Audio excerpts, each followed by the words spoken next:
chat about different ideas of kosher and chime in with any questions that you may have.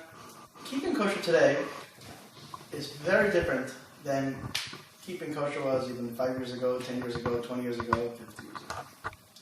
There was a time in history where people would just pick up a package, look at it, and if it didn't list pork as an ingredient, it's got to be kosher. Ice cream was always kosher dairy, bacon was always not kosher, and so today you have, kosher dairy, bacon bits, you have non-kosher ice cream, or par of ice cream, and manufacturing today has become so different. I think you're familiar with the manufacturing procedures and the additives and emulsifiers, stabilizers, dough conditioners.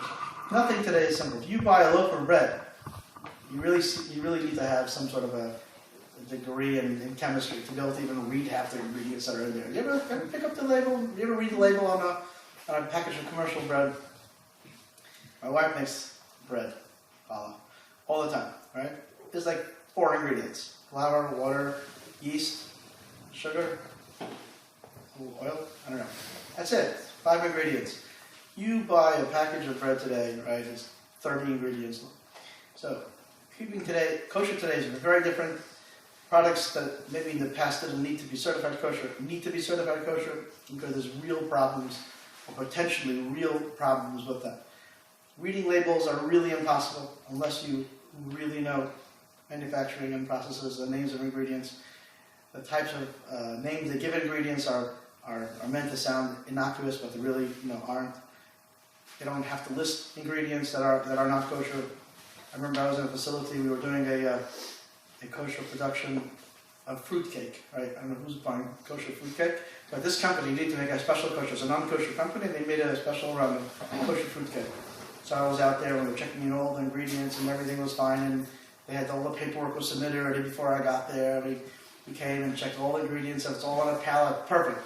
Great. And then they pulled out a bucket that it looked like a paint bucket with a paintbrush.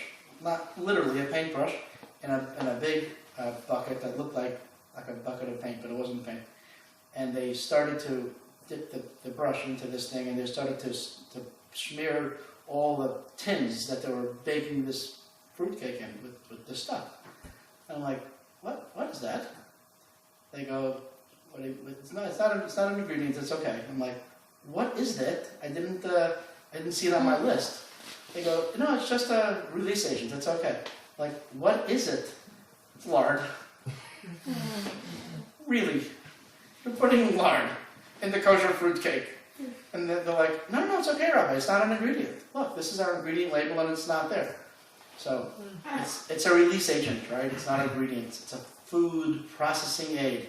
Now we know it's a food processing aid. So, if you know food manufacturing, a processing aid is not an ingredient. It doesn't have to be listed as an ingredient, and it isn't listed as an ingredient. The different ratings is H1, H2 ratings that have incidental food contact or food contact. There's different ratings, how they rate different types of ingredients. But an ingredient that's not, if it's just a processing aid, it doesn't have to be listed as an ingredient. I said, we're not using the word. We'll have to find some other release agent for that. It was unbelievable, right? You think, it's a fruit cake. What could be wrong with a fruit cake? It's fruit, right? It's healthy. No, not really. But it's fruit, right? But it's not kosher, very non-kosher. And there's endless stories just along the same line. How you have ingredients that go into a product that are not. So reading a label doesn't mean anything. Ingredients are meant to sound different than they are. You have ingredients. We call them the 3 C's: carmine, civet, and castoreum. And those are very innocent sounding ingredients, but they are actually all animal byproducts from cats, and bugs, and beavers, and stuff, right? Fun things, but they're not kosher. And they're also rather disgusting. But when you see civet, or castoreum, or cochineal, or carmine, you don't really think anything of it. Oh, carmine, that sounds good. It's crushed beetles, crushed South American beetles that are there to give a natural red color. Because red, it's very hard to have a natural red color because there's no natural very bright red products. So anything that has strawberries or anything that natural, like yogurt or ice cream that have strawberries inside, always has that certain pink look to it, and they can't get that naturally, only with artificial colors. But if you have Dannon yogurt that has, all natural ingredients, how do they keep that strawberry pink look all year long? We all know in the summer they're redder, in the winter it's paler, right? So, but it's all natural. So there goes bug juice, right? Carmine, cochineal goes into it, but it's just listed as all natural colors and flavors. Ooh, so that's fine. But if they list bug juice, crushed beetles, no one's going to buy it. So they're able to go ahead and get this hide behind natural. So truth in labeling laws are interesting, but they don't do anything really to protect a kosher consumer, because there's so many things they don't have to list. People think that if it's an allergen, they have to list it. You read packages, a lot of ingredients, there's a lot of allergen warnings, and people make a mistake, and they think that they're required to list those allergen warnings. Not required at all. There is no law whatsoever that requires company to list allergens. Did you know that? It's self-reported. It's a company, it might be to their best interest to list if there's offices who make tree nuts or other highly allergic materials, and someone gets sick and dies. It's not their fault, but who wants to be in front of a jury of your peers, right? Not having listed any allergen warnings. So sometimes they write that. We have companies that we certify as kosher that have serious allergen issues, and they don't list them on the label. And I yell at them every time. I said, you're one mistake away from bankruptcy, one person who gets sick away from losing your whole company, everything you've worked on for years. Your company's open for 40 years, a family business. I said, one person gets sick, you're going to lose it.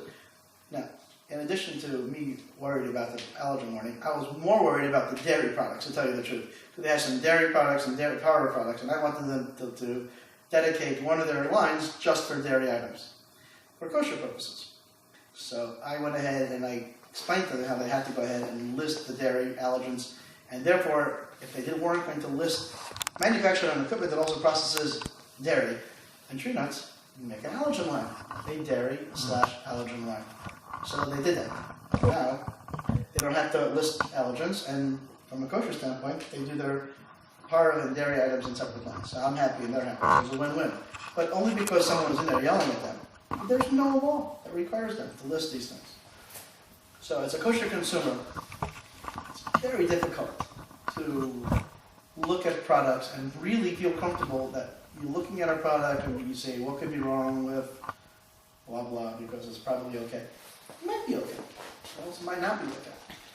You don't know what other ingredients are being manufactured in that facility, what other products are being made there, what other products the company makes for themselves or for an outside source. Sometimes they are co-packing a non-kosher product for another company. And many times, companies that have millions of dollars worth of equipment and facilities and overhead, they're looking for an ROI on their investment for all of their equipment, right? And what's the best way to do that if they're not at capacity for their production? They get somebody else. They'll find somebody else who needs something manufactured, and they make it for them. Right? It's a very, very common thing, actually, where a company that has spare capacity will look to process someone else's products there. Again, it could be non-kosher products. So, therefore, you're always much better off buying a product that has a proper, reliable certification.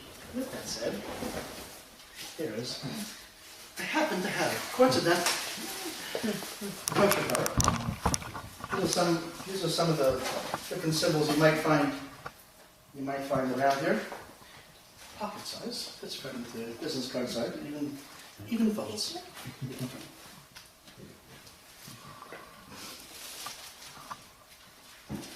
These are 14, 16, I don't remember how many symbols that are found locally that are reliable. There's, believe it or not, over 1,500 worldwide kosher certifying agencies. And among many of them, there's no reciprocity, meaning that they certify theirs as kosher, but other agencies don't necessarily would accept their products as kosher. And there is reciprocity among many, but the majority of them there is not. Some local rabbi in a local community certifying the butcher, the baker, the candlestick maker, and that might be it, but doesn't have the information and the knowledge and the wherewithal to supervise companies properly. These are symbols that are available locally, readily available. I'm not going to say that there isn't any other symbol that you might find in a product that is not acceptable, because there are always exceptions, but for the most part, if there's a certification, you find a hefsher, you find in a product, not on this list is probably not going to be acceptable. The chili cook-off is next week from today actually, and at the pre-team mandatory meetings, right? So we told all the teams that were there, they go to a store and they find a hefsher that's not on the card, the same spiel, right? These are ones that are readily available. You might find one, take a picture and text it to me. So today somebody texted me a package of Coleman's mustard. It's a product made in England, and there is a hefsher on there for the local certification in London, which is the KLBD. And it's a very funky looking hefsher. It looks like a house, and the letters forms more of sort of house. So it was good. So I texted him, I said, it's okay. He goes, you see? You said I wasn't going to find anything here that wasn't on your card. You see, I got you. Like, okay, it's true. A hefsher in London you don't find very many products with a London hefsher in Dallas, but it's true. You found one, but as a rule, these are going to be, for the most part, if you find a hefsher that's not on here, for the most part, it will not be acceptable. There are lists of ingredients that are fine without certification. If you would like me to email that to you, simply send me an email after class, and I'll have my secretary send that to you. Put together like a 3-page list of assorted things. Basically, to the extent something is processed, or it does to that extent that the thing probably requires certification, the least to the extent that it is not processed, will be more likely that it does not require certification. So like, sugar, minimally processed, salt, flour, wheat, ground, minimally processed, started out as a kosher ingredient, minimally processed. A lot of those ingredients will not require certification. Some dried fruits and dried vegetables can start at kosher. Nothing in the drying process requires certification. They would not require certification. Like dried beans, bag of dried beans would not require certification. But that same beans, but if it was canned beans, the same ingredients, beans, would definitely require certification. Because the companies that manufacture those beans and the people who make canned beans are probably also making pork and beans. All right, a cannery, very, very expensive, multi-million-dollar operation that cans products. It's called a retort, a continuous retort, a batch retort. It's basically a big old pressure cooker, and the cans go inside this, and they all get cooked all together. So you can have kosher, 2 different types of products being cooked at the same time, in the same retort. Or certainly one product to another product. So canned vegetables, as a rule, require certification. So we have that list that you could have. We also have a koshering kosher 101 guide, kind of a koshering guide. What types of products could be kosher? What types of products can't be kosher? Kind of a little basic, maybe a 2-page document, kind of is going over the koshering process. But keeping kosher today really is much easier than our parents or our grandparents would have had it looking to buy kosher products. The major majority of products that are on the supermarket shelves today that are not inherently non-kosher, meaning meat products or cheese products that are made with non-certifiable products. So you take those non-certifiable products out, the major majority of products on the supermarket shelf do have some certification on it. Now we know that there's different levels of certification, but still, like 80% of products that are out there that are certifiable have some sort of kosher certification on there. So there's, you open up your cupboard today, and I'll be telling you, we went to the hotel, actually just Friday. We had a new hotel, trying to explain to them to go kosher. They wanted to do kosher, they wanted to book some kosher events, and we went through their storeroom to see their canned goods, their dry goods, their packaged goods. Couldn't believe it. Most of the stuff that they had in their storeroom was already kosher. And the ones that they didn't, just as easily could have been if they would have gotten the other brand. Like some canned vegetables, like they got brand A, just as easily, their supplier could have given them brand B and it would have been kosher. So they couldn't believe. And then these people are like, we're going to go home, we're going to open our cupboard, we're going to check all of our stuff, Heinz ketchup, yeah, I have Heinz ketchup at home. It was hysterical. These people are so excited to go home and to see how much stuff they have in their home. So I said, 80% of products that are not inherent, that are certifiable, that aren't inherent and non-kosher are certified. The biggest companies, food manufacturers, are making stuff kosher. Today with food safety and people want to know the origins of food and people are concerned about what they eat, much more so than they've ever been. People aren't as trusting, really. Companies have misled us in the past. People, you buy stuff from China, you can get, baby formula from China that has, deadly chemicals inside. It kills the babies. That's what happened. It's not like it's such an unusual, an unheard of occurrence. Food safety is a big deal. Food integrity is a big deal. We don't know what's going on. We don't know what's being manufactured. More and more people are looking for outside certification to come and to see and to look and to check.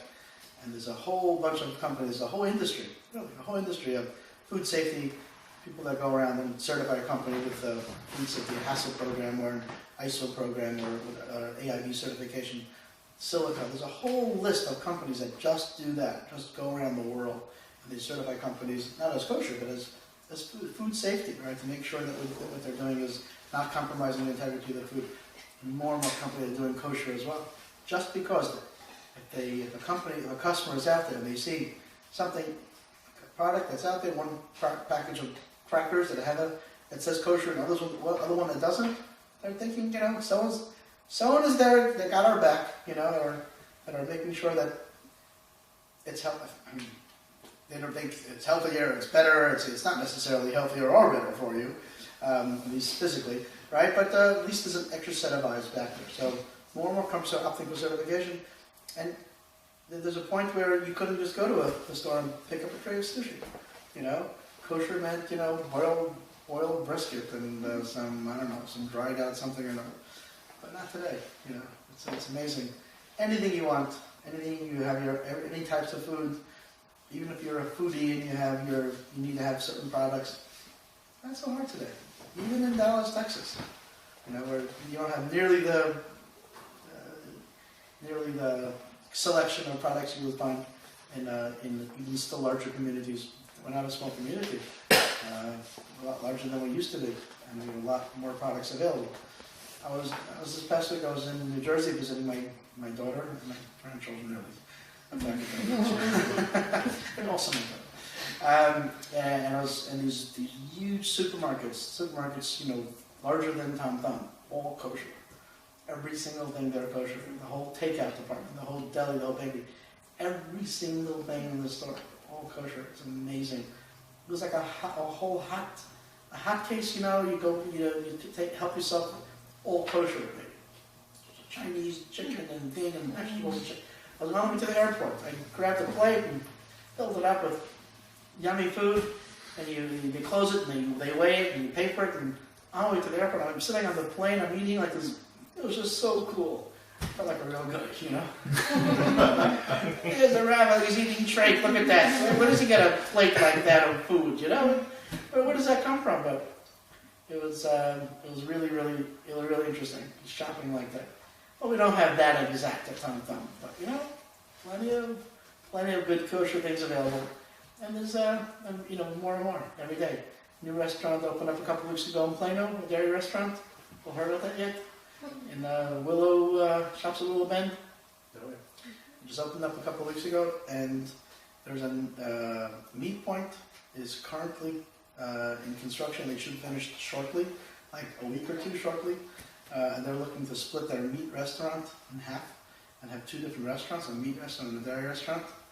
Yeah, it's going to be fun for me, but good for you.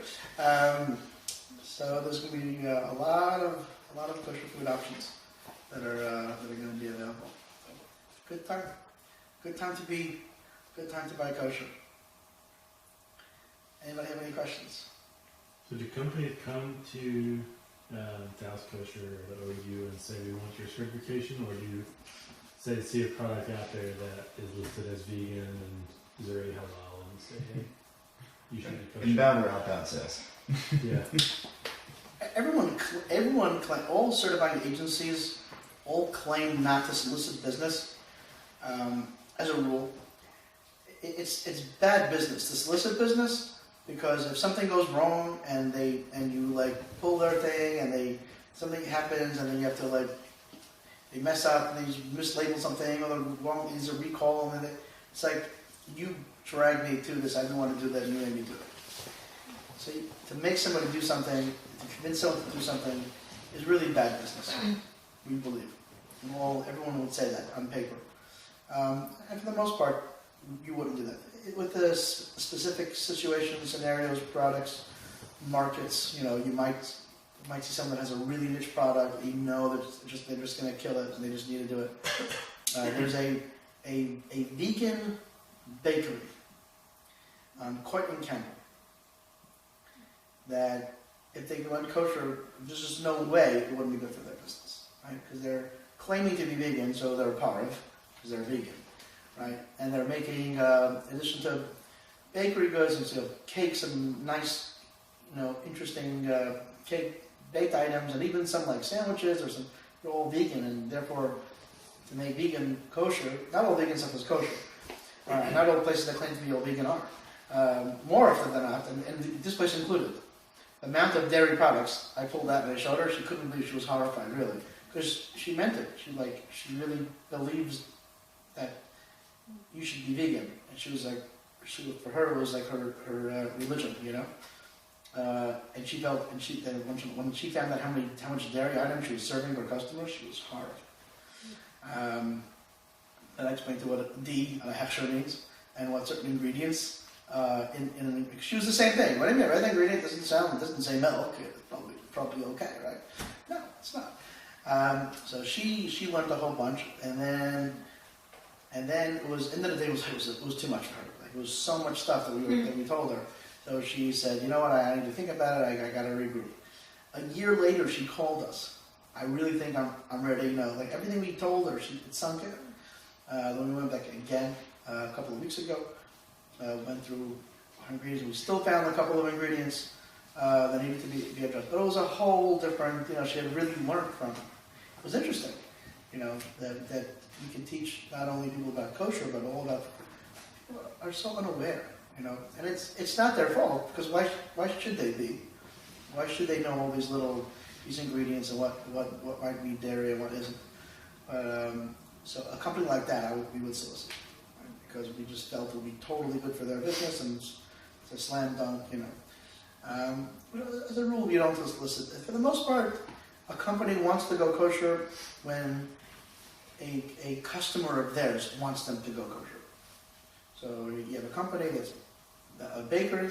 We have a gluten-free bakery in Austin that we certified because a large customer of ours,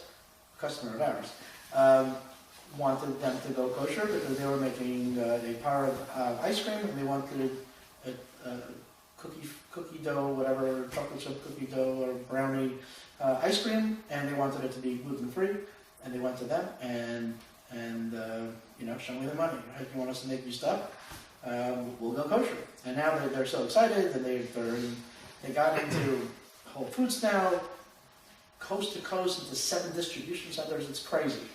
Right? This kicks open some doors, because you're kosher. Because there's so many companies out there who all are trying to vie for that very limited shelf space, like there are on the supermarket shelves. And supermarkets have limited SKUs, the limited SKUs. Stock keeping. What? Stock keeping units. Yeah, they're not gonna. They can't fill their system with all kinds of products. So they're only gonna pick some of them, and it's hard to get in. So if you're also kosher and you're also vegan, you're also this, you're also that, something has to separate you from the rest. So companies are realizing if they go kosher, it gives them a hand, it gives them an opportunity to get into the supermarkets, and gives them a chance to get some serious exposure. So that's really when a company goes, or customers call them. Are you kosher? Kosher? No. Next customer, are you kosher? No. Next customer, are you kosher? I don't know. Are we? What's kosher? The next company, are we kosher? We gotta find out about this kosher thing. right? We're losing sales. So there are algorithms, one call and 1,000, items, units sold. If we have more than one call, that's the statistics, right? More than one person is not going to go. If one person is calling for 1,000 items sold, or for 10,000 units sold, or for 100,000 units sold, that's significant. So when the companies have, depending on how big they are, depending on their regions, they have these numbers. So if they have that many calls about something per unit sold, then they know that they're missing out on some items. Dannon yogurt, for example, has some kosher products. Most of their products are not kosher. They are really not kosher. There's animal gelatin and there's carmine and other things in there that's truly not kosher. They do make some items that are kosher. It's basically their traditional set yogurt, which is yogurt the way Grandma used to make it. They put culture in the milk. The milk goes into a cup. It actually sets up in the cup, okay, and it gets incubated in the cup, and then it's sold to you, okay. As opposed to most yogurts today they're called blended yogurts, and they basically take the yogurt, they blend it with whatever they want to put into it. And then, because it's no longer yogurt, it's not a second drinkable. So they add in corn syrup, corn starches, and tapioca starch, and gelatin, all to make it look like yogurt again. But it's really nasty stuff. But that's the majority of yogurt in America, so that's how it's sold. So Dannon has a small, only like 3 SKUs left of kosher yogurt. And they also make it for Passover. They started tonight. They started already producing. This year, kosher for Passover. Passover doesn't start, in 2 months. It has to start for your food manufacturing. It starts like now. So a couple of years ago, they didn't do Passover because it was a lot of work and it's frankly very expensive. They had so many complaints. It was like instead of one per 10,000 cups sold or one per 100,000 cups sold, it's a big company. They sell a lot of cups. There were one per 1,000 cups sold. It was off the charts. People were so irritated that they didn't have Passover stuff. And that was 1 year, and they went right back to it. They saw what a loyal following they had. People were out there who really wanted it to be kosher. So basically, companies aren't stupid, and they know what's out there. They know the consumers that are out there. They know the demand that's out there. And for the most part, it's their choice to reach out to the certification. Yes. If you were, let's say, starting to keep a kosher kitchen, would you say the main, component necessary is awareness of product? How drastic is it to actually, assuming you're going to buy kosher meat and kosher chicken, not going to buy pork and directly non-kosher things, assuming you're going to buy kosher meat, is it mainly just awareness of products, or is there more that we're not to it? I've only kept kosher my whole life. Okay, so I've never had to transition to keep non-kosher to keeping kosher. But I've helped a lot of people on that path. And so I could say from my personal experiences, people who haven't kept kosher and are keeping kosher, it's always much easier than they expected. They're always built up a much bigger, in their mind, how horrible it's going to be, how difficult it's going to be, and how they're going to, every day they're going to have to re-kosher their kitchen, how it's going to be a horrible disaster. This is what people tell me. And it's going through their mind. And then they, at some point, they take the plunge and they have their kosher kitchen, and they discover that it's not nearly as difficult as they expect. Now, I think that's true. I think anything new is difficult, no matter what it is. It could be a new job. It could be a spouse. It could be getting married. It could be going to a new college. Anything new is difficult. And changing, what you eat and how you eat is certainly at least as difficult as new anything. But you'll find very quickly that the products that you're buying, the things that you're doing, aren't very different than you are already doing, and it just takes a little bit of thought and a little bit of focus, and just to slow it down just a bit, and then you're, before you know it, you're keeping a perfectly kosher kitchen. I actually recommend.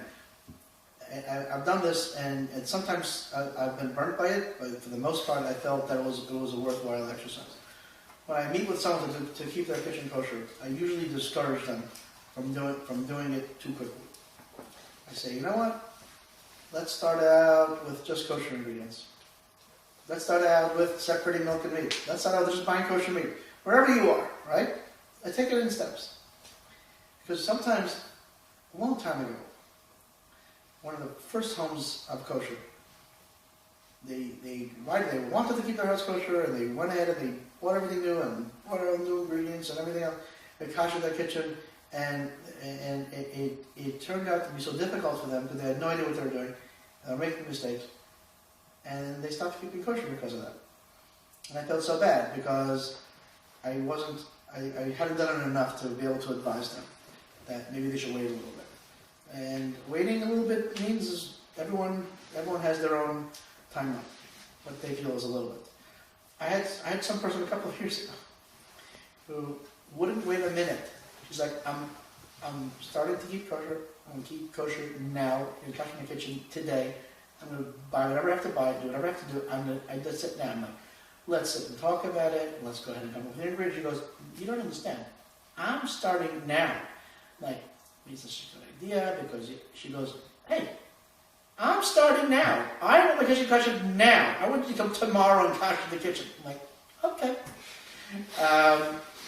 And that's what she was. So she had different ingredients. Everybody goes, I don't want to know. I'm going to just buy all new dishes, all new everything. I'm like, you know, you can kosher. I don't want to kosher. I just want to go clean and start kosher. Okay. So you're investing a lot of money and it's expensive. I'm like, that's what I'm doing. All right. So I had enough. But for the most part, it's a process. The process is first to buy kosher meat. Next, to separate milk and meat products, never to mix milk and meat products together. Then to have some separation in your kitchen. Separate milk and meat. Dishes, pots, pans, even if it's the same dishes that you're using before. All right, make 2 stacks. This stack here is our meat stack. This stack here is our dairy stack. Put it in 2 different cupboards. All right, this is our meat dishes. These are our dairy dishes. Separate your stuff. And you'll see that it's easier than you expected. And then we actually come to the kosher. The koshering is I kosher someone's kitchen Thursday. Kosher kitchens all the time. It's not the easiest process, but it's also not the most difficult process. Usually it will take somewhere between 2 and 5 hours, depending on how much stuff you have. If you've been married for a long time and you have lots and lots of pots and pans and dishes and all kinds of stuff, and lots of glasses. Some people have glasses for 50 people. That they entertain, and they have water glasses, and they have wine glasses, and they have crystal things, and they have platters and more platters, and sometimes people have a lot of stuff. Most kitchens 2 to 3 hours. That's all it takes to kosher. If you want a copy of the Koshering 101, it kind of goes through the basics of what's kosher and how it's kosher. For the most part, the general rule, the very, very basic rule is Kabbalah Kachbalta, which simply means the way something is used and the type of temperature something is used, in that way it gets kosher. That's just a very general rule of thumb, which would mean if something is used for cold, it gets kosher with cold, meaning it just needs to be cleaned. So like your refrigerator just needs to be cleaned because it doesn't get used with hot food. The counter over here, that's not used for hot food, just needs to be cleaned and then it's kosher. That's it. Doesn't need anything else. If it's used for hot, it needs to be kosher with heat. Well, it depends what kind of heat. There's a whole different kinds of heat. There's direct heat, there's indirect heat, there's water, there's direct flames. So you would have something like a sink or a counter where hot things might get spilled onto it. Well, a sink, of course, hot things spill onto it. It's the hot water. For a counter, although in theory, no hot things should be spilled onto the counter, but we all know things spill on the counter, right? So hot things can spill on the counter. So the counter and the sink will get spilled with boiling water being poured onto it, right? The same way it's used, that's how it gets kosher.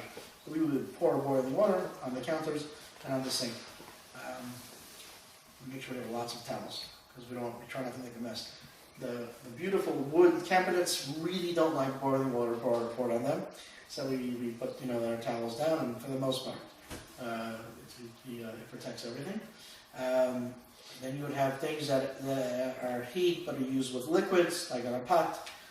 Always have liquids in it. If you don't have liquids in a pot, the food will burn, right? So it's hot, but it's hot liquids, but it's liquids in a pot. So that has to get kosher with a pot on the fire. So it gets dipped into a pot that is on the fire. It gets immersed in boiling water, or water goes into the pot and boils over the sides of the pot. Then you go up to an oven, indirect heat, to a grill, direct heat with flames, etc. So that's kind of the process. Different things get kosher. And then there's some things that can't get kosher. There's very, very few things that can get kosher. There's different opinions about, different opinions about what things could or can't be kosher. So there's only one thing that the Torah lists by name, calls out by name, that cannot be kosher. Okay, and that's earthenware. The Torah says you can't kosher earthenware. All right, so that much, there's no discussion about that. You can't kosher earthenware. The question is, what is the application of earthenware today? So if you go to, like, if you think, Phoenix, clay, pottery, unglazed, that's for sure earthenware. And that for sure can't be kosher. We all agree. So if you had one of those funny, pots or whatever made of clay, earthenware, you for sure couldn't kosher that, or dishes that were made of that nature. Those things are very porous, and no food that goes in there could arguably come out. I had a friend actually who bought a beautiful, stunning menorah from Israel, and it had these beautiful ornate menorah, and the cups of the menorah were made out of this earthenware material, like old-fashioned, old school, like this beautiful, stunning menorah. And he used it on Hanukkah, and he put oil in the cups. And the oil literally leaked right through the cups. I saw it. It leaked through. I can't describe it. It just like sweated oil, right? I'm like, you weren't supposed to use this menorah. It was supposed to sit on your mantle, right? What are you doing, buying a menorah and using it? That's not what they had in mind for your menorah. It should have sat there. This menorah, of course, is used, right? But some people just buy menorahs and they just look at them, right? So some materials are actually porous. So that can't be kosher. And then the question would be, today's version of earthenware is glazed earthenware, what we call china, stoneware, ceramics, right, are all glazed earthenware. So there's a big difference of opinions whether or not glazed earthenware is called earthenware, therefore it couldn't be kosher, or it's glazed and it could be kosher. So that's the question. But almost all other materials, including wood, rubber, plastic, could be kosher. And we do kosher them. Glass, metal, all could be kosher. Okay, all those materials could be kosher. For the most part, most things could be kosher. Times things you get potential problems with are things that go into an oven, baking stuff, right? Pans and casserole dishes, because since they go into an oven and it's without liquids, right? Remember we talked about liquids versus non-liquids, and therefore it may need to be kosher at higher temperatures, and it may need higher temperatures than you could use. Anything that will go through a self-clean cycle, if you put it into a self-clean oven and it survives, is kosher. So any of these materials, baking pans and things like that, I've done it, you'd be surprised.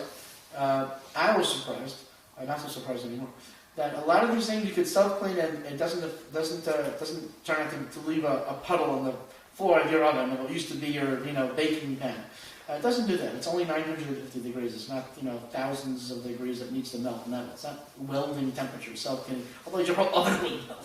It's not melting oven. It's just very hot. It's meant to burn off grease. It's not meant to melt metal. It's very hot, but not melting metal hot. So sometimes we do that, and we roll the dice, and it comes out. Sometimes it gets a little discolored because it's very hot, but it doesn't ruin it. And then you'll be fine. So leaving things that go into the oven that are potentially problematic, and things glazed earthenware products, for the most part everything else could be kosher. What is the DK's opinion on that? Do you kosher earthenware, clay stuff, or like, what do you do when you order something? So even when it comes to wood and plastic and rubber and these things that are opinions that don't kosher, we try to find a middle of the road, lenient position, but at the same time something that I could hold my head up high and say, I think it's fine, and I myself would eat, with items that would be kosher, right? Again, not everybody with kosher plastic. You may open up, these books or these lists or whatever. You may go online and Google could you kosher or something. You may find the list. Sometimes an agency won't put it in writing. You could kosher certain things because other people say they can't do that. No one wants to be seen as or perceived as someone that's trying to be lenient. Look, I don't have time for that. Or if someone wants to kosher their home, and this is going to help them kosher their home and eat kosher. So let's find a way to make it work. So I personally would kosher wood, rubber, plastic, and eat from food from those things that are kosher.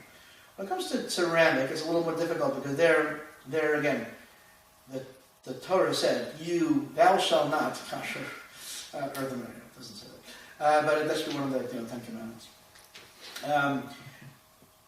But again, it's a costly, it's an investment. You have dishes and you have things which sometimes you have something which even has sentimental value. It's grandma's old, old china, whatever. So we rely on still yet another opinion. There's another opinion that says if stuff that was not used for a whole year, and those items, even if it was something that couldn't have ordinarily been kosher, after a year it could be kosher. So we go ahead and utilize that opinion together with the fact that it's glazed earthenware. It's not earthenware. It's glazed, and presumably it's not, the glaze isn't porous, so even though the earthenware itself would leak right through, but since it's glazed, it doesn't do that. And the truth is, when you eat food, when you eat the food, it's still there. It doesn't come out the bottom, right? When was the last time you put something on your plate and you picked it up and there it was all over the table? Doesn't usually happen. So that's our opinion. So if it's been used less than a year? What we recommend is people put away there's three answers to that question. Either don't kosher the china at all because some opinions say you can kosher china. That's one position. Then there's put away the china for a year, put it into a cardboard box, put a date on it, right? Put it in the attic or the basement or your closet, and then we come back a year later and kosher the china.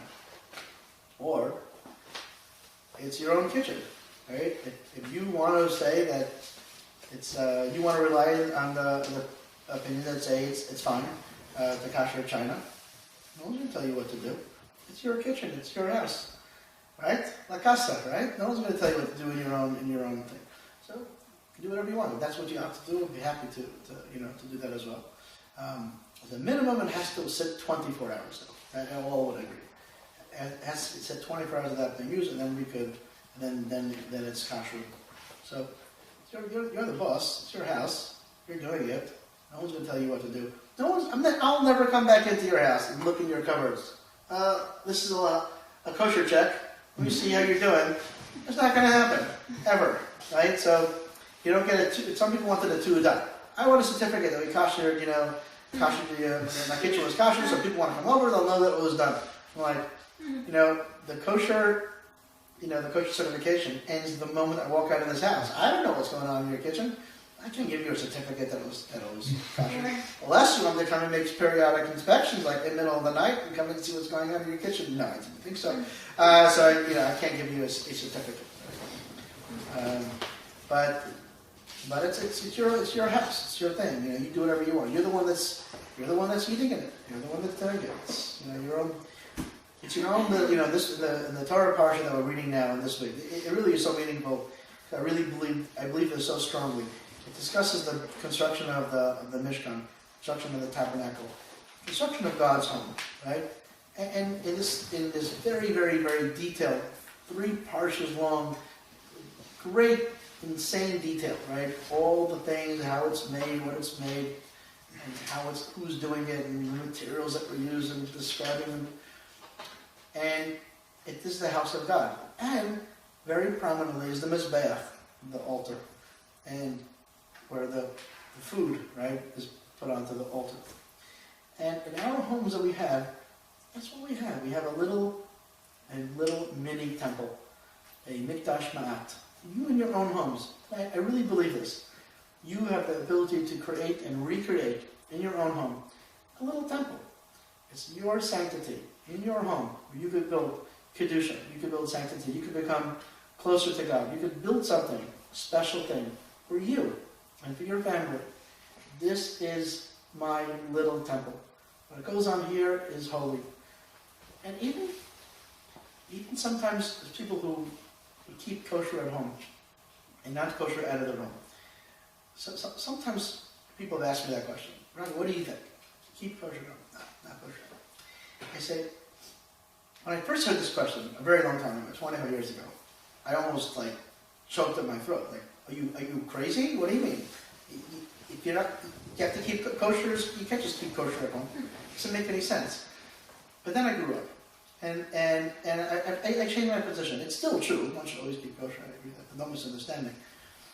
But keeping kosher at home is so important that in your home to create that kedusha, that sanctity, imbue your home, yourselves, your children, your family with this kedusha. That even if you're at the point where you're willing to keep kosher at home and not yet willing to keep kosher out, it's still a wonderful step. I've changed my attitude. If I'll be a politician, you'll be pulling out tapes right now. 1984, you said, Okay, you got me. It's a good thing it's not an election year. So, but it's just, everything is in stages. Life is in stages. Everything is in stages. Everything is what you can do. It's nothing in Judaism, nothing in any part of our lives are all or nothing. Right? If I'm not going to be 100%, I'm not going to do anything at all. Well, I want to make $1 million. Who wants to make $1 million a year? Who wants a salary $1 million a year? Raise your hand. Okay. Who here makes $1 million a year salary? No. Why are you going to work?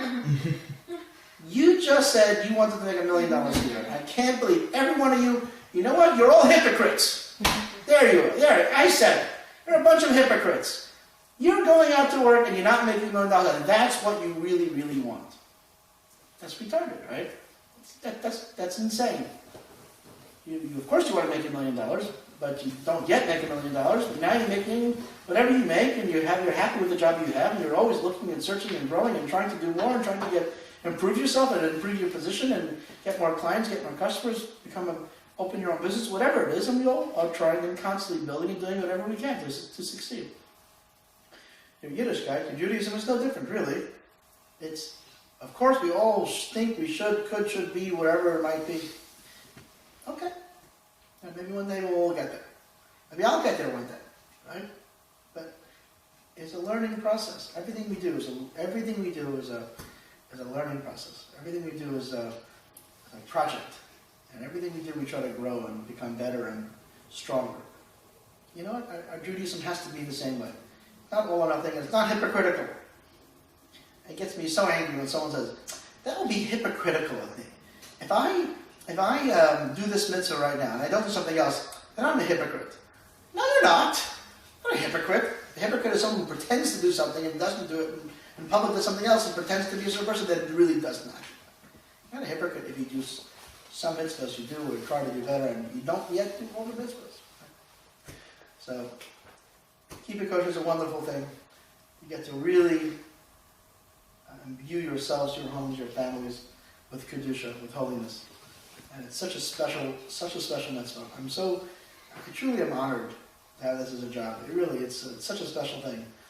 I have to have a job. Everyone has to have a job. I get to do a job and I get to help people keep kosher every day, and it's really very meaningful. And it's really a great opportunity to in a special, wonderful way, imbue your homes with sanctity. Thank you. Any other questions? Yes. So, I have a refrigerator, and we have a top little side shelf, and I have canned dog food on there. And I know it's not kosher, and I have no idea what's in it. And is that okay? It doesn't. Canned dog food? You keep eating canned stuff in the refrigerator? Yeah, because I open it and then I open it and they get half a can. Oh, I see. So there'll be open cans. Mm-hmm. I got you.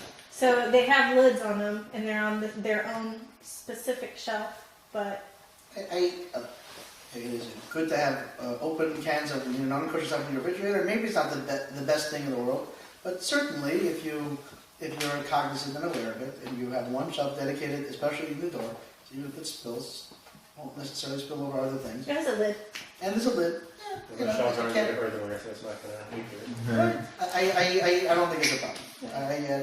As long as you're aware of it. I mean, first of all, it's dog food, so you don't want to really spill on the rest of your stuff. Even if it was kosher dog food, right? It's dog food, right? So I imagine you're sensitive and careful about that. And I don't think it's a problem.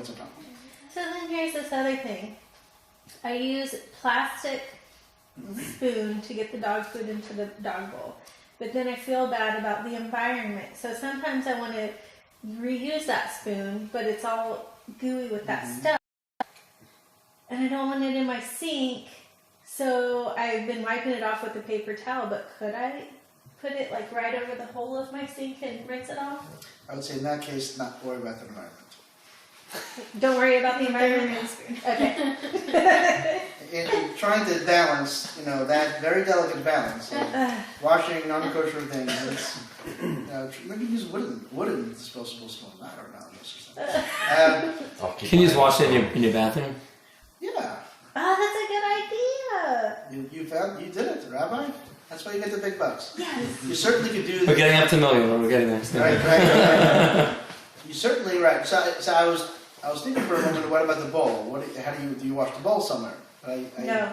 You don't. So people have their laundry room sink, for example, or their bathroom sink. Could be their non-kosher sink. When we trape something up in our own kitchen, yes, we do in my own home, and I'm a professional. I'm a professional Jew. Okay, I'm a professional kosher guy. I get paid. I do this for a living. Yeah, and yes, we trape up things in my house. As a matter of fact, if there's anyone who keeps a kosher home and does not trape up things in their own kitchen, they're making a mistake because they are traping things up. They just don't know it. I don't believe you all are much better than I am. Okay, and I trape things up all the time. The wrong spoon gets into the wrong thing. We trape things up. What does my wife do? She takes it and puts it on top of the refrigerator. That's the place to put things. If you go into someone's house, by the way, this is really a secret. You go and you want them to keep kosher, check their refrigerator. If you see spoons up there, they probably keep kosher. All right, and they're putting it up there. Then it sits there until it gets dusty, and then until I can't find any spoon for my coffee, and then I'm like, why are there no spoons over here? And then they're all on top of the refrigerator. So then I have to go ahead and clean them, right? Because of course it went up there dirty. Because whoever traped it up didn't bother to clean it because they didn't know what sink to clean it with. So they put it on top dirty, then I got to go to the laundry room sink, right? And put it into the water and let it soak, clean them, and then I can kosher them. So yes, my laundry room sink is dry. How do you kosher them? Most people make mistakes. The same way you kosher it with everything else. So, in theory, a spoon, I really could probably pour boiling water over it rather than dipping it into a pot, which is way easier. To put it into a pot of water. We boil up a pot of water, the biggest pot we have, and then I put in 2-3 inches of water because I just needed enough water just to cover the silverware. Not the full pot takes too long. Depending on how much silverware I'm koshering, we fill up the water boils, drop the silverware one at a time, and then when I'm finished, I turn off the fire, wait for it to cool down, come back 2-3 hours later, and then sort it. Because when I'm koshering it, I can kosher the milk things and the meat things that all became non-kosher all together, because when they're kosher, they come out all kosher and parv. I can reallocate whatever it is that became non-kosher at that time to switch it from milk or from meat. It became non-kosher in the middle. And then I put it back in the fire jar, and then I drink my coffee. Because I have to grab a spoon or eat my cereal. What has to be toveled versus does not have to be? Good question. So toveling is actually another mitzvah of the Torah. It's a very underrated mitzvah, meaning most people either never heard of tovel. So tovel is when you bring things that are new into a mikvah. It's a one-time deal. It has to go to the mikvah. It has nothing to do with kosher. It could be non-kosher. It could be kosher. It could become non-kosher. It'll never have to go. It'll never have to be toveled more than once ever in its history of its existence, unless of course it's sold to a non-Jew or given to a non-Jew. Then it comes back.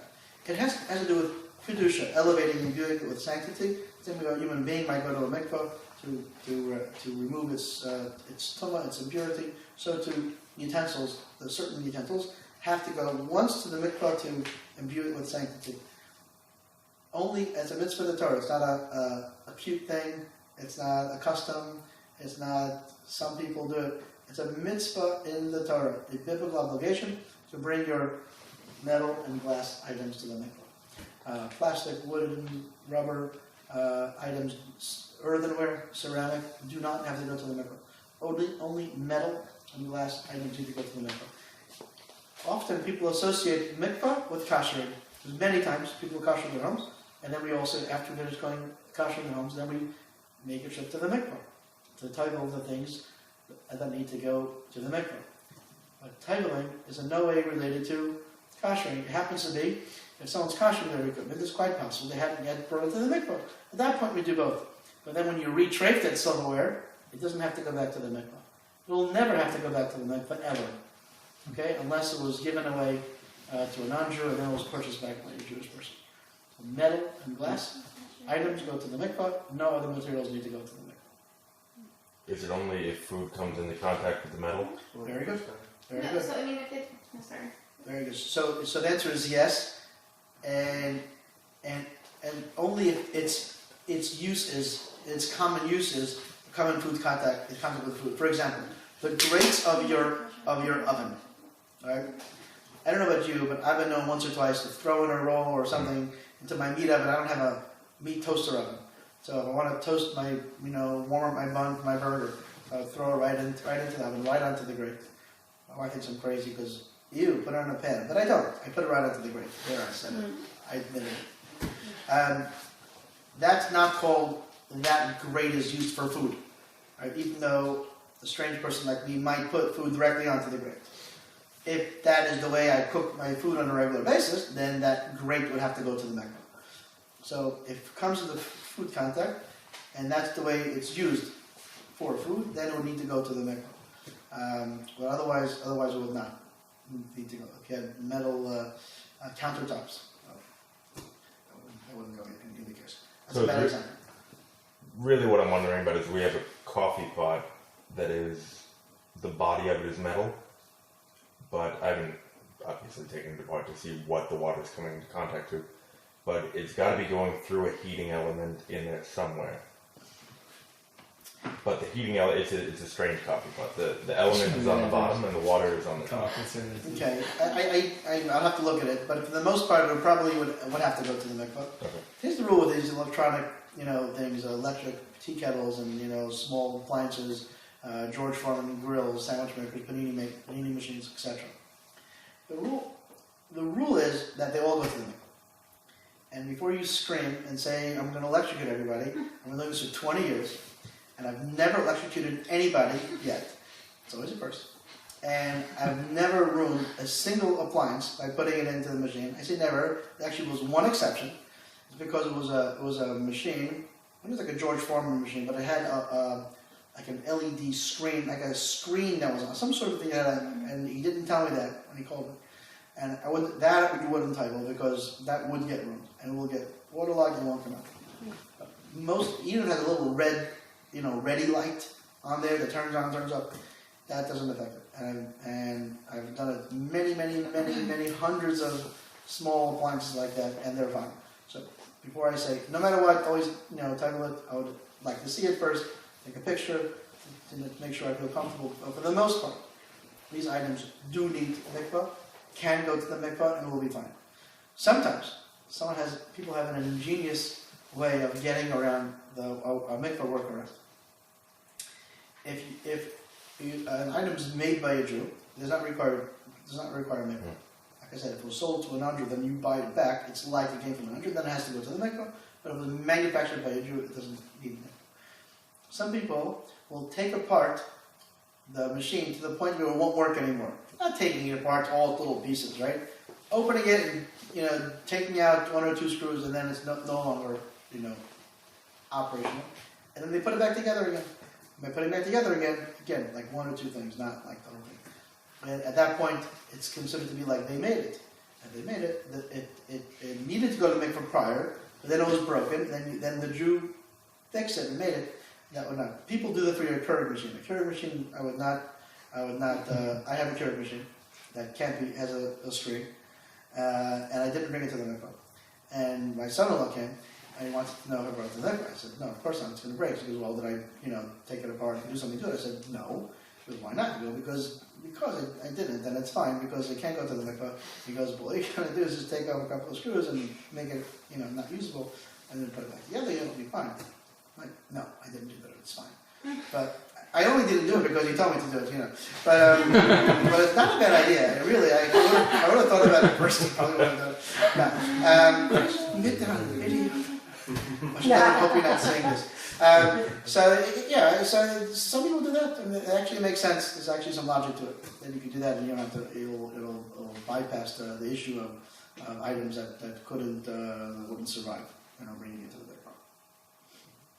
And even if you're not keeping kosher yet, you should still put your stuff in the mikvah. You should wait till you make your house kosher to do that.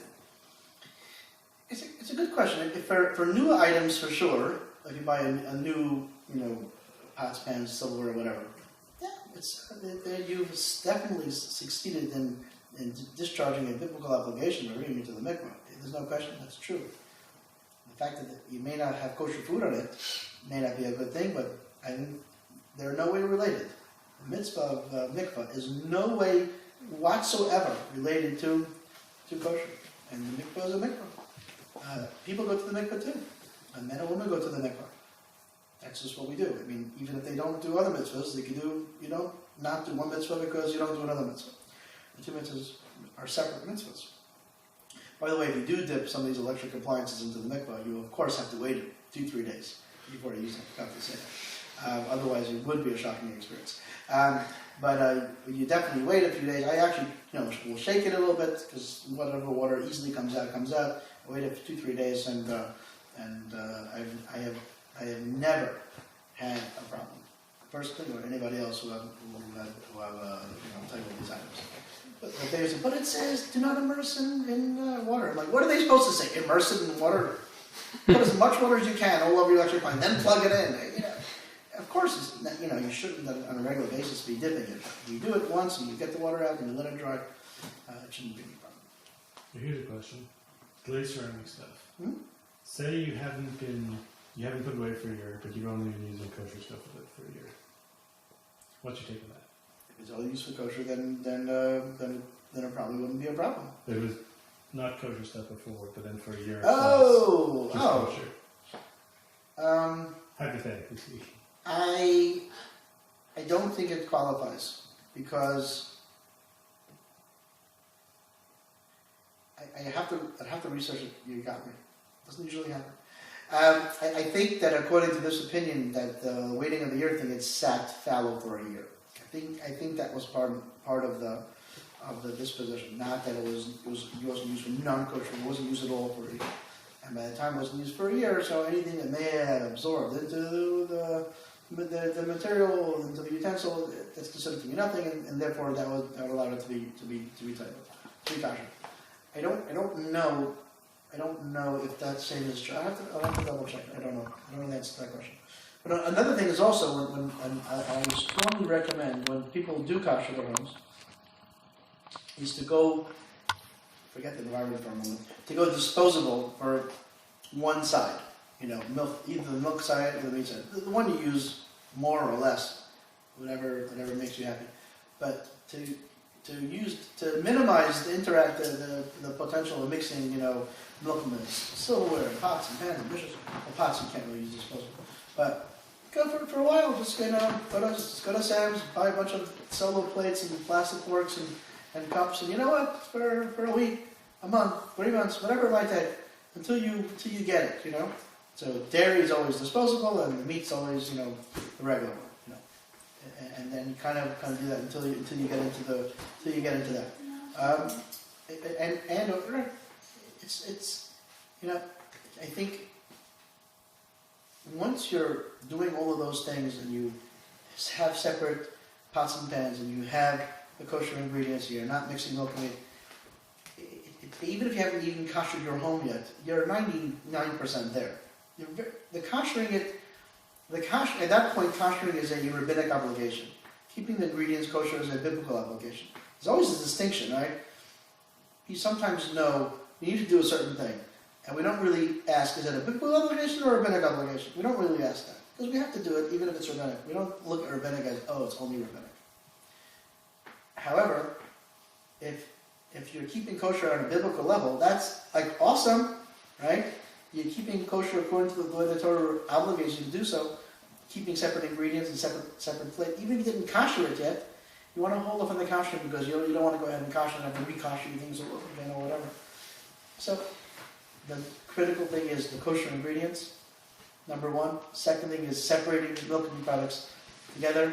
And third thing, only buying things with proper hashing. Those would be steps 1, 2, and 3. And at that point, when you feel comfortable, you can sit. I'll come to your home at a convenient time for all of us. And we'll just sit and go over the process. Go over what you have. Go over the ingredients. Go over the certifications. Go over your pots and pans and dishes, what you have in your kitchen. Talk about what it takes to kosher. If it could be kosher, if it can't be kosher. And then come up with a time and come back and kosher. Usually 2 weeks, 3 weeks, sometimes the next day. We'll kosher at that point. And we'll never kosher without the initial meeting. Even sometimes you say, I'm ready, come over tomorrow, we're going to kosher. It's a big waste of time for everybody involved. You need to have, it's worth the extra hour, which usually it's about an hour, usually, to go over the pre-kosher meeting. And we'll go through it, and then you'll know exactly what's expected. We'll kind of talk about a lot of the things we talked about today. But we'll go over the koshering guide, go over what it takes. We can actually walk into the kitchen. If anybody's interested, we can walk through quickly, talk about kitchen equipment. Beautiful kitchen. First of all, this is a beautiful kitchen.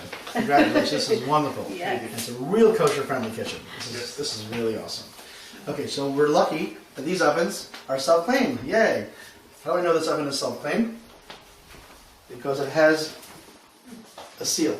Okay, fiberglass. I think it's fiberglass or something. Seal, and that means it's self-clean. So it has one of these seals up like this, then you know that it's a self-clean oven. And to kosher it, you simply self-clean. Yay! This is upper and lower self-clean. Sometimes they don't have it all self-clean, sometimes just one of them is self-clean. I don't know why they'll do that. Obviously the manufacturer can make a self-clean oven, but only the top one self-cleans, but the bottom one doesn't. Here, both of them self-clean, so this will be easy. Ovens get self-clean. Countertops, again, like we discussed, since it becomes non-kosher with non-kosher things maybe spilling on it, it gets kosher with boiling water. Right, we would open up the drawers here and put towels, lots of towels. And then we would pour boiling water on the counters. And the axis hopefully will go onto the towels or the floor that doesn't mind the water.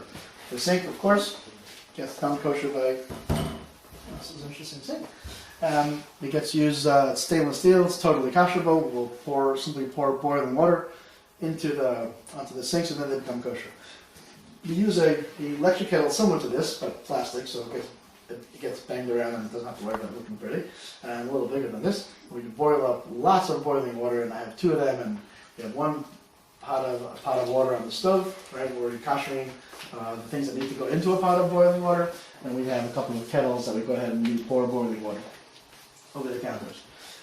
A toaster oven is sometimes difficult to kosher. We have to look at that on a thing-by-thing basis, because it's like an oven, but it doesn't self-clean, it doesn't get very hot. It gets hot enough to make it non-kosher, not hot enough to kosher.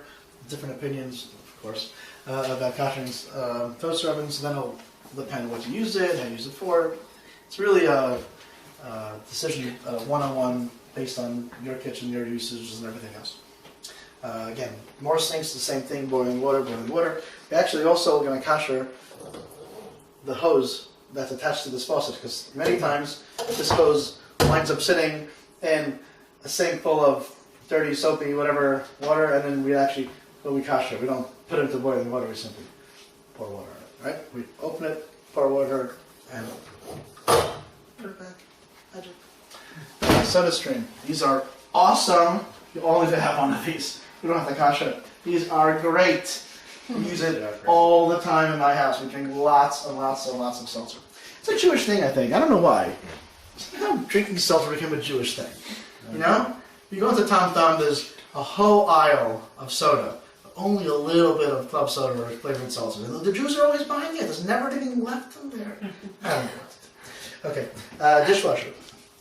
Dishwashers are definitely kosherable. So there's different materials. This is cool. You put silverware like that? I've never seen that before. First time for everything. Okay, so the different materials, dishwashers are made out of plastic, the most common material. Sometimes it's made out of stainless steel. Those are the much more expensive ones. Plastic can be kosher for a year on use, but not for Passover. So if you have a dishwasher that's all stainless steel, and you want to kosher it for Passover, that could be done. Otherwise, it can be kosher. Again, there are different opinions. Some say plastic can't be kosher. So if you shop around, you'll definitely find someone that says you can't do it. So we would. We'd have to go ahead and clean the interior of the dishwasher. Of course, dishwashers are mostly clean because, well, they clean things. But still, we would clean the whole interior of the dishwasher, preferably with some sort of an abrasive kind of a soap, Comet, Ajax, some sort of abrasive thing. You clean the whole interior, and then we will go ahead and pour boiling water over all the exposed surfaces, and then we would run the dishwasher at its longest, hottest cycle. So things like wash, heat, boost, heated, dry, pot scrubber cycle, right? The longest, hottest cycle without soap. Because soap is, you can't actually kosher things with soapy water, you need to have regular water. We wouldn't put soap into it, but after we finish koshering it, we'll run it at its longest, hottest cycle. One more thing when you kosher a dishwasher, we also always like to remove the screen that's inside there. There's a screen there on the bottom, and sometimes things get stuck behind the screen. There's usually one or two long, awkward, difficult to remove screws. It won't break anything, but you gotta like kind of squeeze in there, then kind of like turn it. It's not fun. But usually one screw, or sometimes two, you come out, you remove the tray, and sometimes you find like whole dinners down there. Okay, you'd want to clean that out too. Put the screw back, and then we would kosher the dishwasher. Nice coffee machine. Okay, so I'm sorry, this can't be kosher if you give it to me. No. Yeah. So listen. Oh, cool. Oh, we're looking for this. Oh, man. Okay. This is beautiful. What a beautiful machine. Yeah. So this is, even if not that there's any non-kosher coffee anyway. All coffee is kosher, so not really much to do here. But even if we wanted to just kosher, we would, we're very quick. We just dump everything in the boiling water. We have a pot of boiling water. It's been here. We don't know where it's been washed, what it's been done. We just throw it in. No extra charge, right? So if I knew it was used for non-kosher, we would probably try to self-kosher it. Put a cup of water inside, bubble it like you want to turn to froth some milk and kosher it. If you're trying to kosher it to parav, let's say, right? Like you want to do like a parav latte, so you'd have to. Otherwise, the coffee machine is fine. Refrigerator, like we said, it just has to be emptied and clean of non-kosher. One more interesting thing: if you're koshering your home, make sure you empty all the leftovers out of the refrigerator before we kosher. Not that I care about the leftovers; I care about the bowls and the Tupperware containers that contain the leftovers. Because then we finish koshering everything. We go into the refrigerator to grab a cold drink, and there's a bunch of containers that we never cleaned and koshered. You go, oh, let me dump that real quick and throw it into the dishwasher. No, you can't. The dishwasher is kosher. Where am I going to wash it? The sink. And the sink is kosher. So then you go to the laundry room with the dog food, and you wash the Tupperware containers there, and you have to re-kosher. It's not fun. Make sure, if you're koshering your kitchen, empty all containers of leftovers from the refrigerator. Of course, here we have a beautiful stovetop. These things, since they have rubber feet on the bottom, you can't do very much to them. Oh, missing one of them. I've tried to remove them before to kosher them, but I always break them. So I stopped trying to remove them, but someone else may have removed these already. Wasn't my fault. Okay, always blame the rabbi. So basically, if you could put these into, the best thing is to put them into the oven when you self-clean the oven, and they self-clean, or even to an oven at its highest temperature, even not self-clean temperatures. That would be the best thing to do. If you can't do that because the feet don't come off, they don't want them to come off, they have to be cleaned very, very well. And then basically when you put a pot over it and you turn on the fire, you kind of like self-kosher them, okay? Because the heat radiates downwards, and kind of burns it off. It's certainly, according to many opinions, are fine. If you could do better and put it into the oven, that just makes it even better. In this particular case, there is no surface area really to put things down. It's a very big issue because the one treif place every kosher kitchen has is the stovetop area, the space between the 4 burners. You have a traditional stove, there's 4 burners, and then there's white enamel or stainless steel between the 4 burners. That area is all treif. Why is it treif? Because you're cooking scrambled eggs with a cheese omelet, and some fall onto the stove, and then you're making some stir fry, and you're trying to be cool, and you're moving the pan, and then some of that falls onto the. All of a sudden, you're the proud owner of a non-kosher stovetop, right? And you cook milk in it, you cook meat in it, and something falls onto it. What happens to the thing that falls onto it? Is the stovetop clean? Is the stovetop dirty? So it's a little difficult to have a non-kosher stovetop. I just recently had some water damage in my kitchen, and the insurance company didn't pay for anything, and we had to go ahead and change a lot of the cabinets. But at that time, I got a dairy stove. Finally, I'm married for 25 years, almost 25 years. It's coming up in a couple of months, and finally, we put in a dairy stovetop, the dairy stove. Yeah, I made meat and dairy. It's much better because we know if something falls, we know it's always kosher. But usually you don't have the luxury of having 2 stoves. So the stovetop area should always be considered non-kosher. Therefore, you can't mix something with a spoon and put the spoon right on that stovetop area, right? You can't take the cover off the pot and put it down right there, because all that area should always be considered to be non-kosher, even in a perfectly kosher kitchen. And also, one should always make sure to keep the stovetop clean. I'm talking about physically, aesthetically, old-fashioned clean. Because if the stovetop was dirty and a piece of schnitzel falls out of the pan and falls onto the stovetop and the stovetop was dirty, I'm going to say you have to throw it out. But if it was clean, and you could say it was perfectly clean from before, and maybe with some other factors involved, the food, even though it's a non-kosher stovetop, quite possibly could be saved. Okay? The stovetop could still be non-kosher, but you could save the food. If the stovetop was dirty, as it usually is, just because you're using it, not because you're a slob, right? But just from regular use could cause further problems. So I would always suggest, whenever you use such a stovetop, always make sure everything is clean. The truth is, the same thing applies here. Because even though there's no stovetop, the grates, they should just try to be kept clean, physically, aesthetically. This is clean, right? I'm not trying to find a magnifying glass to find that there's a spot when it doesn't look like there's a lot of grease or stuff on there. That's just a good rule. This applies to anyone, everyone. Rabbi applies to you too. Make sure you the new data has to have the new data has the milk inflation. They have, really? Stoves. Wow. It took me 25 years. Look at that. Took me 6. 3 ovens? Yeah. Oh my gosh. Power of oven? What is this? That's from the Gladsteins at this house before. Oh, So that they is... redid the We kitchen. don't really use that one, but we use these Passover two. oven. Passover oven. Yeah. Could be. Wow, okay. 3 ovens, that's great. If you have 3 ovens, that's awesome. But try at least to have 2, right? If you have 1, you still can make it work, but it's more difficult. Talk about that. Okay, this oven probably still cleans too, it does, and you just self-clean it. And the microwave can be kosher. I would say the best way to kosher a microwave is to take the plate of the microwave and actually immerse it in boiling water. Although in theory, the plate is never used to put food on top of it. Again, I'll admit, in public, I've been known sometimes to put something directly into the microwave, like a roll or something, to defrost it without putting it onto a plate. My wife thinks it's horrible, but I do it there, and I admitted it. So that plate should get kosher more in a better way. So actually, we would prefer to we would actually dip it into the pot of boiling water, and then we would kosher the interior of the microwave with again the same rule of the way it's used. That's how it gets kosher. With steam, we would take a cup, a heavy-duty glass cup like a Pyrex measuring cup or something like that, and boil for 15 minutes. We would boil water in the microwave, and all the steam that goes through the microwave will kosher it the same way that it was used. But the plate itself, we would actually kosher in a superior way. The plate also, by the way, because of that should go to the mikvah.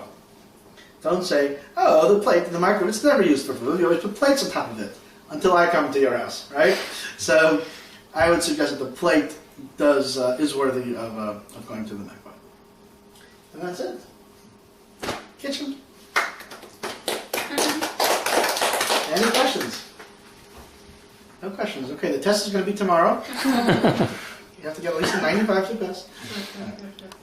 All right. So, question about plastic, just super quickly. If it has never been used, Okay. is it okay to be kosher, or can it never be kosher ever? If plastic, brand new plastic, never Brand been new used, plastic. it's kosher par before it starts. Cool. Until you make it milchigs or fleshigs, it's kosher at its par and kosher for Passover until you do something to it. Once you go ahead and use it the first time for milk or meat, Then it can't be or changed. then it could be, we would kosher plastic. We would kosher plastic, we would kosher a heavier duty plastic, like a Tupperware style container versus the Glad kind of half disposable, kind of containers, or a Rubbermaid, the better plastics that won't be damaged when you put it into the boiling water. If something might get damaged in boiling water, in addition to, you might damage it, you also can't kosher it. If you are concerned that something that you're koshering might be damaged, you can't kosher it. The concern of causing damage to something actually renders it non-kosherable. So if we're koshering something in your kitchen and you're worried I might break it, don't tell me. Let me do it, because I've done it before. But if you say, Rabbi, I'm concerned, you might break that. I'm like, sorry, can't kosher it anymore. And then I won't break it, because I won't kosher it. Right, so it's a very interesting halacha that I won't bore you with the rest of the details, but that's a very important halacha. For Passover, by the way, we didn't really talk about Passover. None of these rules apply. Everything is different. Nothing. Delete every single thing that I said from your brain comes to Passover. The types of things you can kosher, when you kosher, how you kosher, are all different for Passover. I mean, some of the things are the same, but don't think you or remember anything that I said. Passover is in a couple of months. It's all different. The rules are all different. Okay, so there's a whole another set of rules. You don't kosher wood, sometimes wood, plastic, rubber. Very few things are kosher. The way it's done is different. It's just different. All right. So We'll eat at your house. you're right. I'm going to be in Phoenix, Arizona this year, at the Sheraton Hotel. I'm working, not a guest. But if you want to come, actually I think they're sold out. So you could be. All right. Thank you. Very good. Thank you so much. Excellent. Okay, you can turn.